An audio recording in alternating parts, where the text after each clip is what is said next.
Hi all, welcome to Blasters arena. Kerala ബ്ലാസ്റ്റേഴ്സുമായി ബന്ധപ്പെട്ടുകൊണ്ടുള്ള ഒരു സുപ്രധാന റൂമർ കുറച്ചു മുൻപ് പുറത്തേക്ക് വന്നിരുന്നു. അതായത് കേരള ബ്ലാസ്റ്റേഴ്സിൻ്റെ ഉടമസ്ഥരായ മാഗ്നം സ്പോർട്സ് ഇപ്പോൾ ക്ലബിൻ്റെ ഉടമസ്ഥാവകാശം കൈമാറാൻ ഒരുക്കമാണ്.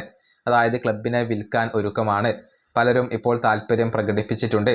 റിപ്പോർട്ടർ TV കേരള ബ്ലാസ്റ്റേഴ്സിനെ വാങ്ങാൻ വേണ്ടി ശ്രമങ്ങൾ നടത്തുന്നുണ്ട് എന്ന തരത്തിലുള്ള റിപ്പോർട്ടുകളായിരുന്നു പുറത്തേക്ക് വന്നിരുന്നത്. ഇതിലെ നിജസ്ഥിതി എന്താണ്? അത് അഭിക് ചാറ്റർജിയോട് ചോദിച്ചിരുന്നു.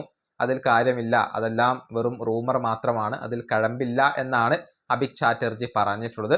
കൂടാതെ സ്റ്റേഡിയത്തിൻ്റെ നവീകരണവുമായി ബന്ധപ്പെട്ടുകൊണ്ടുള്ള അപ്ഡേറ്റും അദ്ദേഹത്തോട് തേടിയിരുന്നു. അഭികിനോട് ചോദിച്ച ചോദ്യം ഇങ്ങനെയാണ്: സ്റ്റേഡിയം വർക്കിൻ്റെ കാര്യത്തിൽ എന്ത് അപ്ഡേറ്റ് ആണ് ഉള്ളത്? ക്ലബിന് മറ്റൊരു ഉടമസ്ഥർ ഏറ്റെടുക്കും എന്ന ഒരു റൂമർ ഉണ്ടല്ലോ, അതേക്കുറിച്ച് എന്താണ് പറയാനുള്ളത് എന്നായിരുന്നു ചോദ്യം. അതിനുള്ള മറുപടി അഭിക് നൽകിയത് ഇങ്ങനെയാണ്: സ്റ്റേഡിയത്തിൻ്റെ പ്രൊജക്റ്റിൻ്റെ കാര്യത്തിൽ ഇപ്പോൾ കേരള ബ്ലാസ്റ്റേഴ്സ് ഡയറക്റ്റ് ആയിക്കൊണ്ട് ഇൻവോൾവ് ആവുന്നില്ല. അതായത് റിപ്പോർട്ടർ TVയുടെ MD ആയ ആൻഡോ അഗസ്റ്റിൻ്റെ നേതൃത്വത്തിലാണ് ഇപ്പോൾ ആ ഒരു നവീകരണ പ്രവർത്തനങ്ങൾ നടന്നുകൊണ്ടിരിക്കുന്നത്. കേരള ബ്ലാസ്റ്റേഴ്സിന് അതിൽ പങ്കില്ല എന്നാണ് ഇപ്പോൾ അഭിക് ചാറ്റർജി വ്യക്തമാക്കിയിട്ടുള്ളത്. മാത്രമല്ല ഓഫീസ് സ്പേസ് മറ്റൊരു സ്ഥലത്തേക്ക് ഇപ്പോൾ മാറ്റിയിട്ടുണ്ട് എന്ന കാര്യം അഭിക് പറഞ്ഞിട്ടുണ്ട്. ഇനി ടേക്ക് ഓവർ റൂമേഴ്സ്, അത് സത്യമില്ല, അത് കംപ്ലീറ്റ്ലി അൺട്രൂ ആണ്, അതിൽ സത്യമില്ല എന്നാണ് അഭിക് പറഞ്ഞിട്ടുള്ളത്.